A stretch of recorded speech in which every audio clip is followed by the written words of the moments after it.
Hello and welcome to the Everyday Adventure podcast. My name is Nikki Bass and I'm a business psychologist, army veteran and everyday adventurer.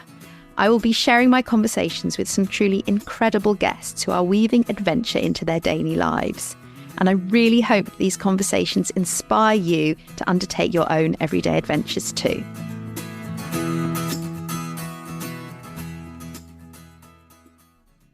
So today I am so thrilled to welcome Joyce Osei to the show, and I'm doubly thrilled. Obviously, I would be thrilled anyway, but even more thrilled because Joyce was one of the very first guests on my podcast, season 1, episode 11, way back in 2020 when I first had this slightly crazy idea and Joyce indulged me back then. And I had such a wonderful conversation with her. All around her adventure of becoming an author, which was a slightly different take on what an everyday adventure is, because I know a lot of the time we cover physical adventures, but for that particular episode, it was very much the psychological adventure of Joyce stepping out her comfort zone and authoring her first book, The Adventures of Amma and Kwesi in Barbados, which my kids at the time absolutely loved. I mean, they're still my kids. It's just they're a bit older now, so... Anyway, another tangent. And Joyce and I have been connected, it feels like very many years now, back in 2017, I think, when I first left the army, 2016, something like that. We met at a Voice at the Table event, which is an equity, diversity and inclusion event for women, and just connected straight away. And we've stayed in touch on and off ever since and sort of crossed paths. And it's just been amazing. And seeing what Joyce has done over that time and just even getting to share in that adventure, even slightly, has been really amazing. She's one of these people that just lights up everything she does and brings such joy and passion to what she's trying to achieve. So a little bit of a background, if you've not come across Joyce's episode before, she's an equity, diversity and inclusion consultant. She's a business analyst. And as I mentioned, she is also a published author and has gone on to author a number of other and co-author a number of other works since then. But the reason I'm speaking to Joyce today, and the reason I was so keen to bring her back on the podcast, is we caught up probably about 9 months ago now, I think 10 months ago, and when I was right at the start of season 6, and we just happened to be having a conversation unrelated to the podcast, and Joyce mentioned that she had recently learnt to swim, and I was just, funnily enough, we moved totally away from talking about work stuff and spent the next half an hour chatting about this incredible adventure she's been on learning to swim. And it really brought me right back to the reason, the drive behind starting this podcast, is that often, and I've had some incredible guests who've done some really, really amazing things in terms of achieving climbing mountains and, epic adventures. But the key driver for me was always for people in their day-to-day lives to try something that really felt like a mountain to them, felt like something huge or something maybe they had avoided doing for all sorts of different reasons, and had to find a way to pick up and move forward with this thing. And the conversation I had with Joyce really, I think, sort of plugged straight back into that initial motivation for this podcast in the first place. And given we're now in season 7, I thought how wonderful to come back to those founding principles around everyday adventures and how we all can access them. And so, yes, that's a very long intro, but I'm super excited that Joyce agreed to chat to me about this. Joyce, welcome to the show. It is such a deep pleasure to have you here.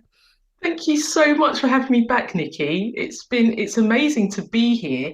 And I always remember you because you were my very first podcast that I ever recorded. So anytime I go onto a podcast now, I always remember that first experience. And thank you so much for inviting me, because I didn't even know what a podcast was at the time. To be fair, I don't really think I did either. So between us, we we were navigating the space together. So a mutual leap of faith, I think, for both of Yeah, us. But brilliant. so many seasons and so many things have happened since. I know you've featured in a lot of podcasts since then. But like I said, I really wanted to chat to you about your adventure of learning to swim as an adult, and really, if you could share what was it that, because I can imagine it's maybe something that you've thought about over the years, or it's been in your mind. What was the thing that really, I suppose, changed things for you, that inspired you to go, right, I'm going to do something about this? Yeah, I mean, I'll start off by saying that swimming was at the bottom of my to-do list for decades. I'll be honest with you. I had been actively avoiding swimming since I was 11. And that was because in a swimming lesson, somebody pushed me from behind into the deep end. Oh my goodness. And yeah, so that was a really, really scary experience for me. And after that, I just sort of decided to stay away from it, partly because of fear and also partly because I could get away with it because it didn't really feature in my everyday life. So I was able to swerve that one for decades, as I say. But then about a couple of years ago, I watched the docu film Blacks Can't Swim. Yeah. And after sort of pushing past getting enraged about the title and why would somebody call a film that and what's that all about, I actually sat down and I watched the film and then I was like, wow, so this is actually a thing. And I thought, okay, so what I've been avoiding for most of my life was actually a thing. Now, I started getting more interested in that whole thing around why Black people don't swim. And then I came across the data from Swim England, which was that 95% of Black adults in the UK do not swim. And it was really profound when I saw that data and I heard it. I actually could see myself in it. And then it made me realize the extent to which this was a thing. So it was a combination of watching that film, seeing the data, and making me, it caused me to take an action. Because actually, one of the ways in which, although I'd avoided swimming, from what happened to me, I had made a promise that if I ever was to have children, I would make sure that they knew how to swim. So when my kids were both 4 years old, we decided to roll them in swimming lessons. And so for over 10 years, we've been taking them swimming. And then my husband and I have always been sort of on the sidelines, watching them, encouraging the kids and things like that. But now, after watching the film and seeing the data, it made me think, well, to what extent can you still keep being sat on the sidelines, Joyce? So the kids were a bit older. I kind of had the headspace to think about taking this on. So I decided that I was going to learn how to swim. So I said, by the end of, last year, that I'm going to learn how to swim. And I said it out loud. So then I had to follow through, right? That's the reason why I learned how to swim. It was a combination of seeing myself in the data, watching the film, getting an understanding how deep this topic actually is. And I thought, well, yeah, I don't want to be in that 95% bracket. I'm going to take an action. I'm going to stop being a spectator and I'm going to take an action. And so that's what led me into this wonderful and unusual journey.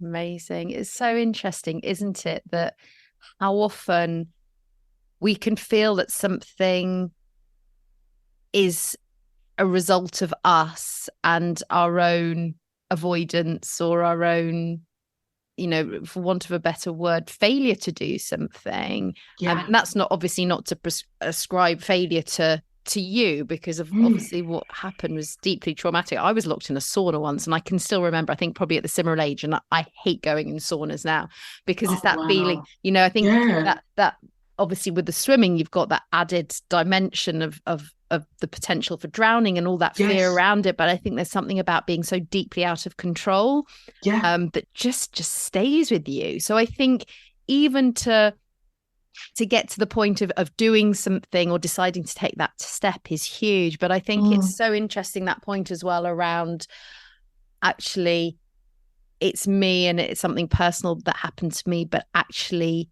it's much bigger than that. Like you said, Yeah. the work that's been done, and you know, I was really fortunate to speak to Ed Akira, who obviously directed and produced the film Blacks Mm. Can't Swim, which was just, it was so eye-opening, I guess, Yeah. coming from me from a background of it never even being a thing at all. It was something Yeah. that everybody did, and I was born in South Africa, so we were thrown in the pool at sort of 6 months old, but Yeah. because we had access to swimming pools, you know what I mean? I'm pretty sure that it wasn't the same for the black population in South Africa having access to, you know. Yeah. So I think there are so many different layers that come with this Mm. fairly broad and sort of accepted assumption. And of course, everybody learns to swim. Of course, that's what you do as a child. And if you don't, actually, that's your failure rather than, or your parents didn't do something about it, rather than actually there's a much broader picture there. Um, I'm really interested to know, sort of from making that decision and, like you said, sort of putting it out there publicly. What did you do next? I mean, how did you? What were the next steps you took in order to go? Because I'm pretty sure that it wasn't just right. Let me go. All right, I'm going to learn to swim, and it's all fine and easier. I can imagine there was a bit of a journey and Yeah. exploration along the way. Yeah. No, absolutely. I then had to actually sell the idea to myself, which you'd probably think, oh, why would you do that? Because yeah, I've decided I'm going to take an action, but still, this is something hugely uncomfortable. So I actually had to sell the idea to myself, and so I had to really break it down, understand what is my why. If I'm going to start learning how to swim, so in order for me to actually stay the course and complete the lessons, I needed to know what my why was. So I then created this thing where I was going to dedicate time on a Wednesday and then I was going to make Wednesdays my well-being Wednesdays. So this is how I was selling the idea to myself. I was like, Perfect. well-being Wednesdays. And the reason why I'm doing this is because I wanted to gain a life skill, which of course learning how to swim is, if I ever found myself in a situation like that, I'd hopefully be able to hopefully be better outcomes with the fact that I know how to swim as opposed to not knowing how to swim. And then secondly, I wanted to improve my well-being as well, because I've done research on the benefits of swimming, and I found out it's the only activity I think that uses all your muscles Mm. in your whole body. And I was like, oh, okay, great. So it was like, yep. So I was getting more and more positive things that I could tell myself about, embarking on this journey. And the final thing was that I wanted to be able to swim with my family, like have that vision, like to be able to do that as we've never done it before. So these are the three things that, you know, I told myself to be able to anchor me whilst I stepped out on this journey. So yeah, so that was the story that I was telling myself. Yeah, I love that it was a, yeah, like you say, there's the setting the intention, but then there's the, okay, how do I actually convince myself that I'm going to do this and that I want to do it? Yes. And I love that you approach it from so many different angles as well. And I think Mm, there's the sort of, I guess, what do I want to call it? The sort of the practical or the logical aspect of course, it's a skill, it's a safety skill. It's really important to do. yeah, And also like the well-being, which in some ways is emotional, but it's mainly a sort of a practical, right? I'm going to do this because it's a good thing for me to do. exactly. But then that emotional connection of actually, what would it mean to be able to do this with my family? And it reminded me of, I remember a guest coming on one of the workshops I ran when I take groups that sort of often do co-steering and surfing and that side of things, and combine it with coaching and thinking about how we Mm, use this experience in our lives. And I remember one of the guests and her reason for coming and doing it, and she said, you know, I've spent so many years on the sidelines watching my children go and do things, whether it's, jumping off things or swimming in the sea or splashing around or going surfing or whatever it is. But she said, Mm, I've spent so many years on the sidelines and I don't want to be on the sidelines anymore. I want to be part of that. And brilliant. it really connected with what you were saying then about actually what would it mean to be able to go, and even if it's just splashing around in the swimming pool or, Exactly. paddling in the sea or whatever, and feeling like this is something that's open to me and that I'm experiencing this together with the people I love. I think that's really compelling. I mean, what was the sort of the practical steps? Did you sign up for swimming lessons? How did you actually go about it? I did. So I've found there was a couple of leisure centres where I live, Mm, but I went with the one which had the times which would be easier for me to get to, yeah. and it was like a 10-minute walk. And yeah, initially it was sort of about at 5:30 in the evening for half an hour. And the interesting thing is, once I now decided, right, this is what I'm going to do. I've booked the lessons. This is what I'm doing. Somebody got in touch with me and said that they were looking at doing a podcast on swimming and that whole kind of lack of diversity in swimming. And would I be interested in sharing my story? And then I was like, it's a podcast. I know how to do those now. Mm. I'm learning how to swim. Well, why not? Hopefully, as a story, that would hopefully inspire others as well. So I said yes. And so, yeah. So on my first lesson, I had the lady from the BBC following me with a recorder, Oh asking me wow. questions. That's How am like I next level feeling? swimming Yeah, lessons, isn't yeah, it? yeah. Next level swimming lessons. So I was like trying to get my head around that. Yeah. And then, yeah, just like getting into the pool. I did actually watch some videos on YouTube as well, just to Mm. sort of prepare myself actually what would it entail and that kind of stuff.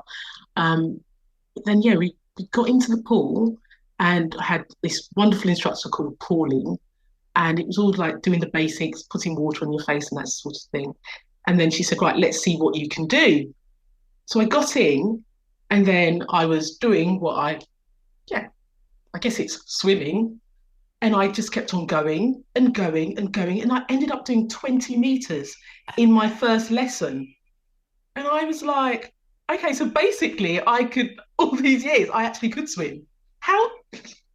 So in the space of like, that first kind of 10-minute lesson, I'd completely smashed those limiting beliefs that I'd been sat on for like decades.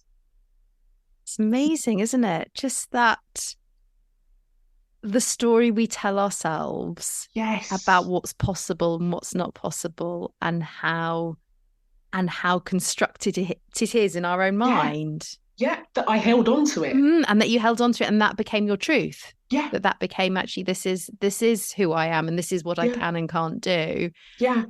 And And then it was wow. just all smashed to smithereens. And then actually, my takeaway after that was actually, where else do I do that? I Mm. tell myself I can't do whatever it might be.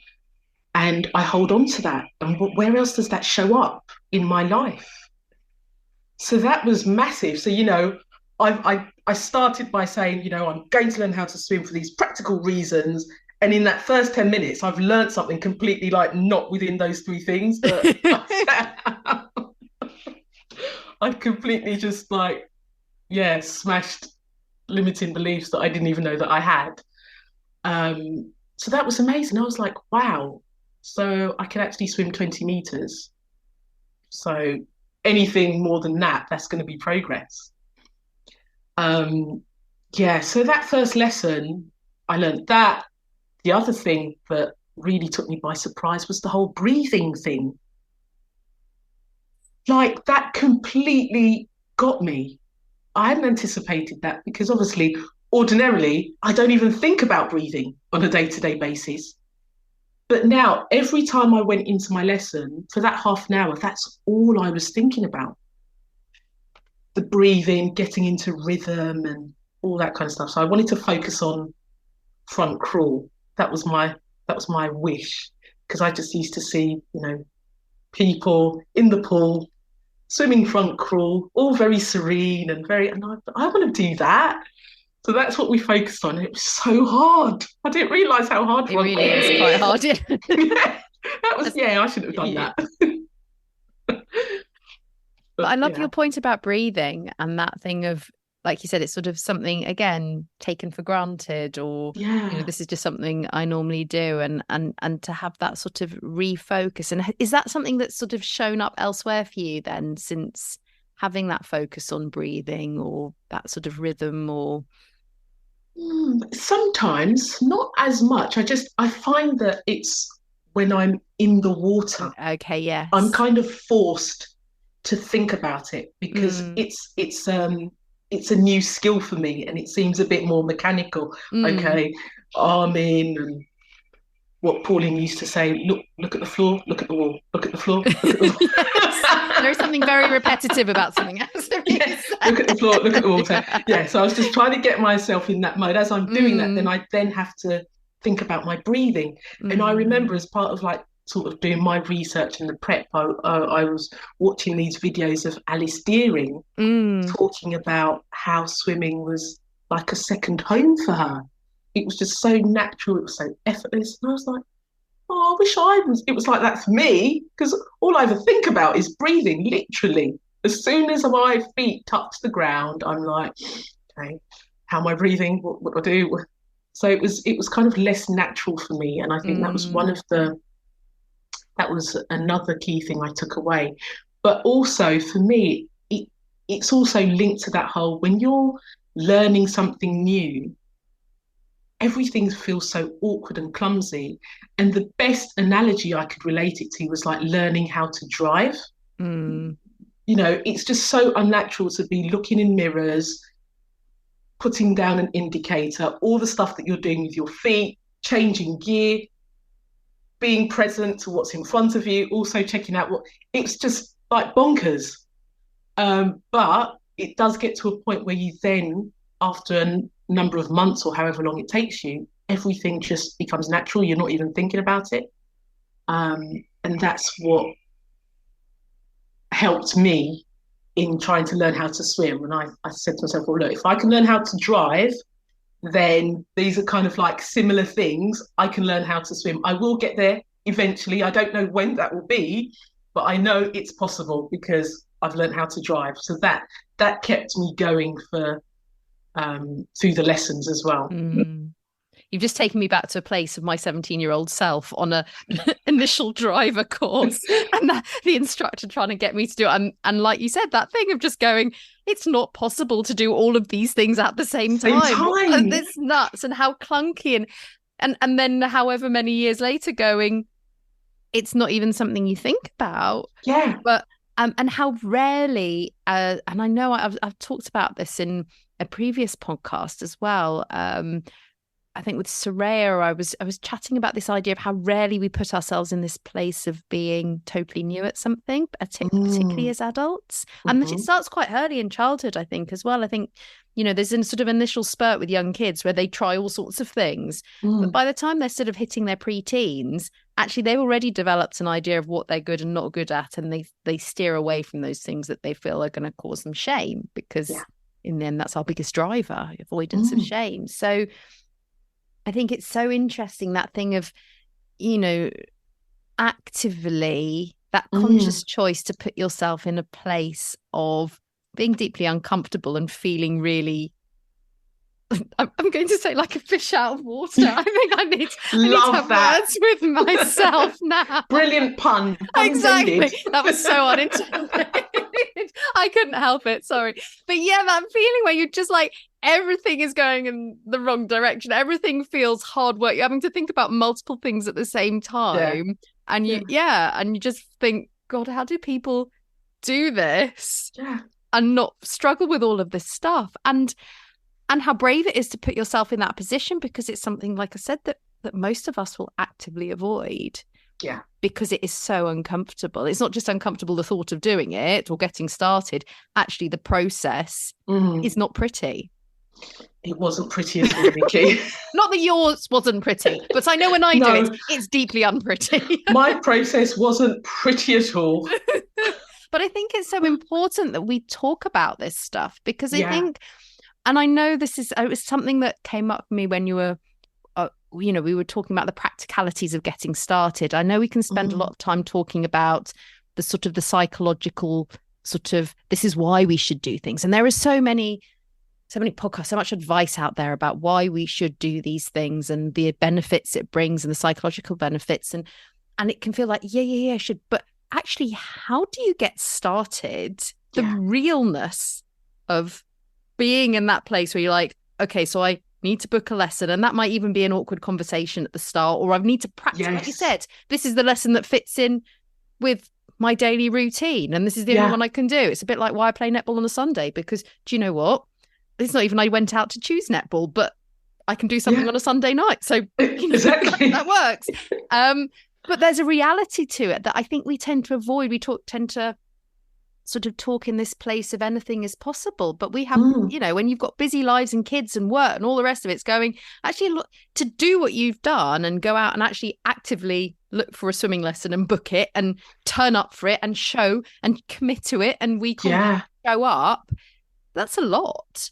And I think that we need to celebrate that more. And I think, sorry, I'm going a bit of a soapbox here, but I think there's something so important you've touched on in that, there's the showing up, there's the committing to it, there's the being prepared to sit with that not so pretty, feeling a bit rubbish at something, feeling a bit awkward and embarrassed potentially. Yeah. Being able to stay with it, that's all part of this learning process. Yeah. But the cultural, societal narrative and norms sort of take us away from or tell us that that's somehow wrong, that actually we should be able to just show up and be brilliant or get on with, and that we should, or we just need to, dream it and then be it, or show up and it happens. It's like, no, it's bloody hard work and it's quite difficult a lot of the time. So yeah, sorry, thank you for indulging me on that. But I think what you've pointed to is something really, really important. And I guess I was just wondering, so, you've started your lessons, you've been recorded on a podcast whilst doing them. And how long did it take you, do you think, before you felt like, actually, this is something, I'm starting to get this. This feels like this is now, I've owned this somehow. So I booked, initially it was like a block of 5. So I was thinking, hopefully by that 5th one, I would be all over it and can move on. Yeah. But obviously you get to the 5th one, I'm still working on breathing at lesson 5. I was like, no, I need to book some more. Need to learn to breathe. It's okay. Exactly. So I booked another 5. I knew that by lesson 4, I'd like that.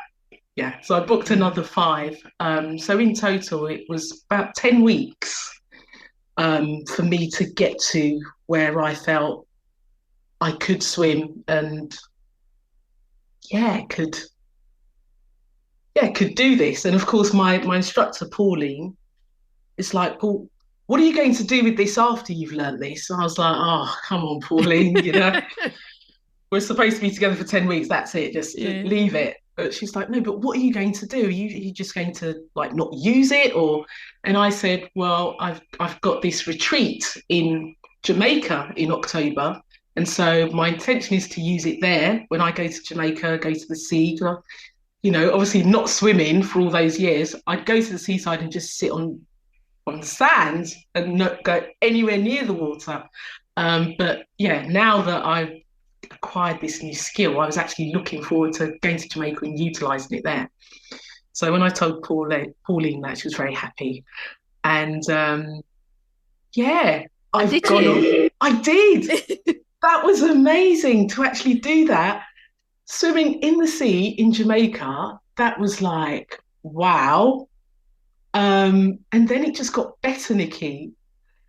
Like a few months later, I had the opportunity of going to Barbados with the book.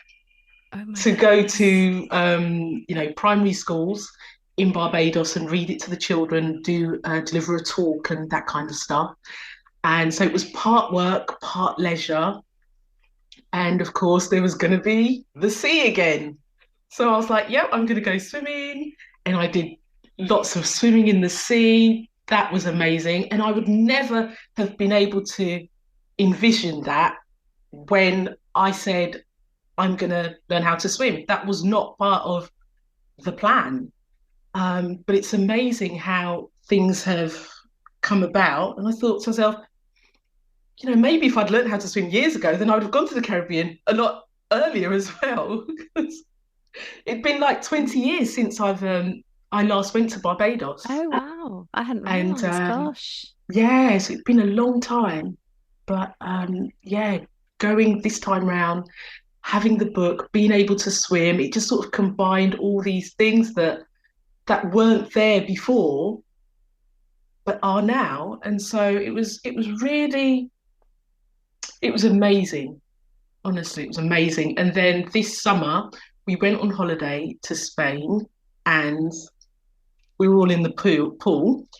And it wasn't till sort of afterwards when I was sat on is it the sun lounger and stuff? And I was just like, hold on a minute, I've just achieved my vision. That whole thing around being in the pool with the family, I've just done it. Gosh.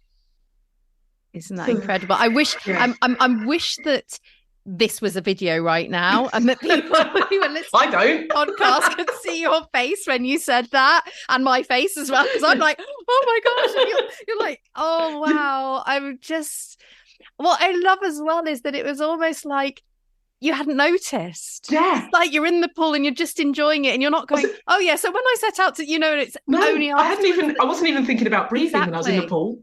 I was Mm. in the pool, we were having fun, I wasn't thinking about breathing. Then it wasn't until I was sort of sat on the sand lounger and then I was just processing what had just happened.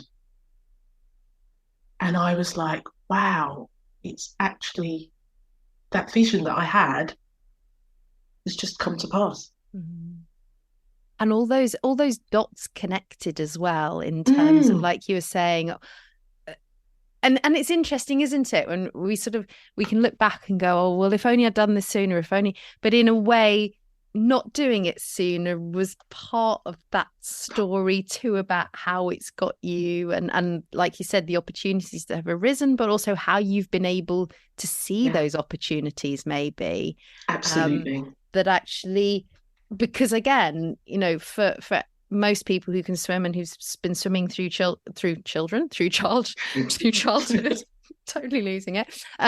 If you've been swimming your whole life Yes. and you used to going on holidays or family holidays or whatever and jumping in the pool, it's not even something you'd process, and it's not something that you'd necessarily even, like I said, one, register, but also the meaning behind it wouldn't be there in a way. It's just part of the holiday, and actually you might just be irritated because you're being splashed or your kids are fighting in the pool if you're me, or it's like, get me out here. But that thing of just being able to recapture and go, hold on a second, look what I've done and look what this means, and actually being able to be really present in those moments too, as a result of coming to something from a different path, I think is so interesting, because I think it's all those things we didn't choose to do or we didn't do for different Mm, reasons, but then how actually at the right moment in a way that it found you. yeah. And so I hesitate to ask this because, because it's enough what you've done and it's amazing what you've done. But I also know, Joyce, that there is always something next with you. Now, how did you know that, Nikki? I just had this feeling. So, Yeah. so what? I mean, obviously, you've talked about the sort of the benefits in terms of, Mm, how learning to swim has sort of opened up this idea that there's an internal narrative that may have, stopped other things happening, or maybe telling you can't do things when you can. yeah. And I was just sort of connecting those two things together. Yeah. What's next? I love how you've picked up on that. That's brilliant. Because what's happened with me was that when I asked myself, where else does that show up? One of the things that came up as well was around learning a language. That was also at the bottom of my list, I think just below swimming, actually. um, but this is a particular language. So it's from Ghana and it's called Chi. And it was a language that I grew up speaking, but as I got older, I spoke it less. So our parents would speak English to us at home, but they spoke Chi to each other. Um, so yeah, I spoke it less. So I thought, yeah, I've always wanted to be able to speak it. So now that swimming has shown me that actually there is this narrative that I tell myself, which isn't true. What would it be like learning how to speak a language that I used to speak anyway? It's that whole thing around, maybe doing that 20 meters on the first day because I know some of the vocab. I just don't know how to structure sentences grammatically and that kind of stuff. So it's kind of like a bit there. So I decided to sign up for an intermediate. I think that was a 10-week course as well. I was like really in flow with my 10-week courses. And I signed up for this 10-week course learning how to speak Chi. And that was amazing because what that meant was I actually then got to see the language through the lens of the people that speak the language. And I actually got to get closer to the Ghanaian culture through language because I'll give you an example. Learning the alphabet, there isn't a letter J in the Tree alphabet. The sound is DW. And so I had to get my head around that. That's a J, DW. That doesn't make any sense whatsoever. But it then started to make sense. So there's like a name called Adjua. And because I've always said it as Adjua, I'd never even thought of it as the sound J. So by learning to speak Chi, that then helped me to put things in context and helped me to make sense of things that I'd not even thought about, which again is a bit similar to the learning how to swim. When we're so close to something, we don't appreciate its value or the fact that it's special or or that it's a thing, like you were saying, if you've grown up learning to swim since you were like 6 months old, it's not even a thing you even think about. It's not something you consider until you meet someone that says, well, I've only just learned how to swim in the last year and then they're middle aged. And you think, oh, what would make you do that sort of thing? So it's learning how to swim has now caused me to ask myself those questions and then taken me on this journey around, well, learning to speak Chi. And then also on the bottom of the list as well is learning an instrument. But I think that's further down the line, maybe in 2028 or something. I don't know, but yeah. I'm going to hold you to that and I'm going to bring you back on next year. No, don't. You're telling me how you now play guitar or something. I don't know what instrument you're thinking of, by the way. That my daughter learns guitar, which is was the first one came to my mind. But yeah, I'm not going to say what instrument because I know you'll have me back, and then I'll be like, you don't want to be held accountable. Yeah, fair enough. I mean, to be fair, I think it's so interesting that point about learning a language as well, because I know that's something. Again, it tends to be like that's something you do as a kid. Yes, and if you don't do it, then that's it. That's it. You've missed your boat in a way. And having taught languages for a number of years in the military, it's so interesting working with adult learners around language because, like you said, in the end at school, it's sort of taught as a subject. It's a thing to do. And obviously in your case, that was different because it was, part of your family background and a way of communicating. But I think languages are sort of seen as this, right, you've got to get it right, or you've got to, it's about ticking things and passing tests and lists of vocab and all the rest of it.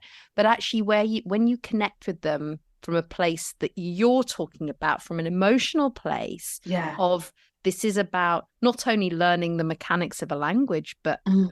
how that connects you to the people and to the culture. And I guess in your case, reconnecting with or Yes. connecting with aspects you hadn't thought about. Yeah. It's so profoundly powerful because you suddenly, it's like it opens up a part of a possibility in who you are as well. I don't know if that resonates at all, but Absolutely. It does. Because, yeah, I'm now able to reconnect with my culture, my cultural heritage. And also, when I show up in spaces where there are Ghanaian people, I can now contribute or try to contribute in my small Ghanaian way that I can with what I know. But I feel like I can contribute to a conversation or at least practice using some of my vocabulary and then people indulge me in that or help me. But it's yeah, it's been such a great thing. It's come with its challenges because again, like swimming, it's very awkward. It doesn't feel natural, and I'm just so conscious about mispronouncing words and saying things the wrong way. So yeah, that would hold me back. But then I just think, well, you know what? You've done the course. It's only going to get better if I practice. So whether it sounds good or bad or whatever, just say it. And so now I do that a lot more often. And yeah, I'm getting better. But yeah, the journey continues. oh, I just love how it's opening up and has opened up so much. And like you said, just the possibility of what's next, even if I'm not going to do that now, that there are other things that feel like I have access to them now. Yeah, I could talk about the whole languages thing for ages. I'm not going to at this point. Maybe we'll have to get you back on to a whole nother podcast exactly. Yeah. on the whole fear that we have around our adults, as like I said, Yeah. it's putting yourself out there, I think. And I think everything that we've talked about in a way Mm, over the course of the last sort of 3/4 of an hour has really been about how you can get past that.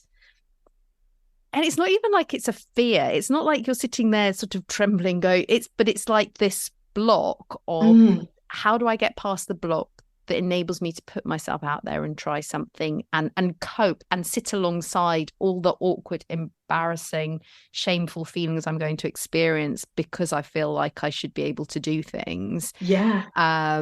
Particularly when we are people who come from a place of, oh well, I practice something and I get competent, but often, like as we said, by adulthood it's like, okay, so these are the things I can do and I can do them well and I'm going to stick with them. Yeah.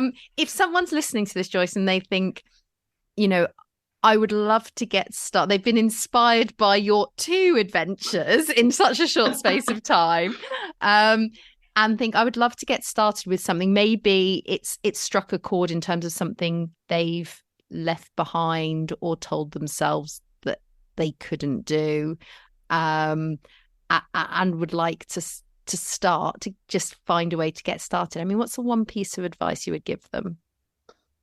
I would say it sounds so boring, but just start. Start with what you have and where you are, and you'll be amazed at the adventure that you will actually go on just by taking that action and deciding that you're gonna, whatever it is that you're going to do, when you make that decision, just start and don't get bogged down in the detail. Don't get bogged down in the detail. And yeah, I think for me, it's by going out of my comfort zone, but always just sitting with that uncomfortable feeling. Let that be okay, because if you're going to do something new, it's not going to be comfortable. It's going to feel very clunky. It's going to feel very awkward. But sit with it. That means you're on the right track. Yeah, have that as an indicator that you're on the right track. The more awkward it feels, the more you're on the right track. So hopefully that encourages whoever's listening on whatever adventure they want to go on. That's your indicator, the level of awkwardness. The level of awkwardness. I call it that sort of icky sicky pit of your stomach feeling where every bit of your brain is coming up with excuses about why you're not going to do that thing and sort of Exactly. backtracking ferociously. But like you said, it's so true, isn't it? We wait for a level of comfort before we decide we can do something. Mm. And and I've heard it so many times, and it's that thing of what needs to be ready, what needs to be in place before I start. Mm. I was talking to someone the other day about it, actually, this idea that by relying on our brains to get us to a good place, sometimes that's the thing that stops us. Yeah. And sometimes it's we can make that sort of decision in our heads, but that sort of practical, right, I'm going to do something, and almost taking it out of our heads and letting all of that noise and that chatter and all the rest of it sit to one side and just go, right, a bit like, you're right, I'm just going to book the lesson. I'm going to find a slot that works and I'm going to book it. And Yeah. then I'll worry about the thing when When it happens, yeah. exactly, that actually taking a practical step, taking that decision, but then practically doing something that Mm. is just committed you, and as you said, sort of happens alongside all of that internal narrative, Mm. can be so powerful. So thank you. So many different points in that sort of brief piece of advice, but I'm sure that'll be super helpful. I'm sure that everything you've said and spoken about today will be so inspiring for people looking to get started on their own everyday adventures. If people want to find out more about you, what you do, where can they go? LinkedIn is the best place to contact me. So yeah, get in touch through LinkedIn.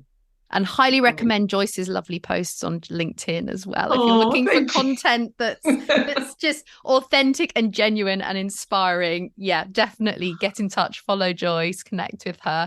Obviously I'll put your link in the show notes as well, so people can go and find you. Joyce, it's been an absolute Brilliant. pleasure as always. I could have kept this going so much longer, but conscious you've probably got a day and things to get on with, more adventures to go on. I'm going to end it here, but obviously you are welcome back anytime. It's been so lovely to speak to you, and yeah, very best of luck for your next adventures too. Thank you so much, Nikki. Thank Thank you. you. Take care. Bye. So a massive thank you again to Joyce for coming on the show. That conversation was recorded a few months back now. I was over prepared for this season, in fact. But just listening back to it, there were so many different points that made me think again, made me reflect, resonated with me. It was quite hard to pick for this summary, actually. I think what I really want to touch on is this idea of, because I think often the very hardest part of an adventure, and I've said it so many times, is literally the getting started, that we can have lots of ideas in our head, but how do we go from that point of, this sounds like, oh, I'd love to do that, or even a sort of a vague idea of I want to do something more in my life, or I'm feeling a bit stuck and I'm feeling something's missing, or I want to add something to it. We can have that feeling, but the next steps to actually doing something about it can be really hard. And often we'll beat ourselves up for thinking, oh, well, I haven't got the motivation, or what's wrong with me? I can't get started. And I keep seeing all these other people on Instagram or wherever, on TikTok doing this stuff. So what is it? What is the magic ingredient that takes us from that idea or feeling into action? And I think there were a couple of things that Joyce said and that we discussed that really, that I know practically make a difference, but also that I think were really powerful. And I think the first point right at the beginning of the conversation was talking about, what's my why? Why do I want to do this? And unless we're really clear on our motivation, habits are really hard to change. And I've done quite a lot of research into habit formation for my day job as a business psychologist. And the reality is that we can have an idea. To know something is not to do. And we can know something's good for us, or can know something has the potential to change or make us feel better about ourselves. But that doesn't necessarily enable us to take the step, because we have such deep ingrained habits. And they're there for a reason. And often they serve us for some reason. So they may not be healthy, or they may not actually make us feel good in the long run. But in that moment when we're making those choices, they might serve us. And an easy example is like, getting out of bed to go for a run first thing in the morning. Actually, by not getting out, by just going, oh, just hit snooze again, well, that serves us because, gives us an extra 5 minutes in bed. It's really comfortable there. It's really warm. Do not want to go out in the rain. And so breaking that barrier involves a couple of things. It involves, firstly, making those barriers as small as possible. So, putting our trainers and our running kit by our bed and making our alarm really loud and annoying, and then setting snooze for a minute later so that actually we get so irritated we just get up in the end. But it can also be really thinking, why am I doing this? What's the thing that's going to get me started? Now, motivation isn't stronger than a habit, which is why we experience a dip in it, but it will do enough just to get us started in the first place. And then that's the point where we have to find a way to commit and keep going. And I'll come back to that. But how do we get started? Well, we can use that jolt of motivation to get us started, and we can reduce those barriers as much as possible, whilst knowing that habits are really hard to break. And so therefore not beating ourselves up when we don't do it, just going, fine, I'll just do it tomorrow. It's okay. It's not the end of the world. So finding our why, as Joyce said, what is the thing that's just going to kick us over from inaction to action? And then the second point was really, the more I look into this area, the more I talk to people, the more I study this, is this idea that we rely so much on our brains to do so much of the heavy lifting for us. And our brains are often overwhelmed and juggling multiple priorities and trying to keep lots of different people happy. And so sometimes they just need a break. Sometimes we need to just let them do the chatter, let them have the fears and the anxieties, knowing that a lot of them aren't based in the reality of what will happen, but in our, they're sitting there trying to protect us, those voices in our head, but actually they're not really based in evidence or reality. So we might have this narrative that says, oh, you won't know anybody, or you won't be very good at it, or you haven't got the right kit, or all of these things that will chatter alongside us and stop us taking action. So sometimes I think it's just really important to give your brain a break and go, actually, you don't need to do the work. Actually, brain, right now, yeah, you can carry on doing all the chatter, and I'm just going to do something. So almost trying to step away from it and making a physical step, signing up for the course, dropping an email to someone, whatever it is that is the very first step to the action you want to take. And it's such a cliche, but just doing it without or in spite of the noise. Take that first action, do something physical, let your body take over, whether it's typing on a screen or picking up a phone, sending a WhatsApp message, whatever it is. If we can allow our bodies to do some of the heavy lifting as well, then actually we start to practice that overriding anxiety and uncertainty. And it's a practice. The more we do it, the more we feel it's possible, the more we'll be prepared to take that action. Even if it doesn't end up being something that we want to commit to full time, or it doesn't work for us, that's fine.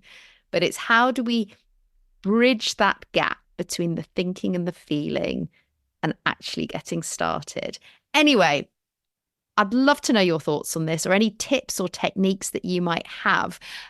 If you want to get in touch about this episode or anything else, please do reach out to me. I'm on my email's nikki@resiliencework.co.uk. You can find me on Instagram, either Everyday Adventure Pod or Resilience at Work. You can find my website, resiliencework.co.uk. And I would love to hear from you. Please do leave a review, because it helps other people find this podcast and hopefully get some inspiration too. But otherwise, I will be back very soon with another wonderful guest for you to enjoy. So in the meantime, have a wonderful week. Take care and speak to you soon. Bye.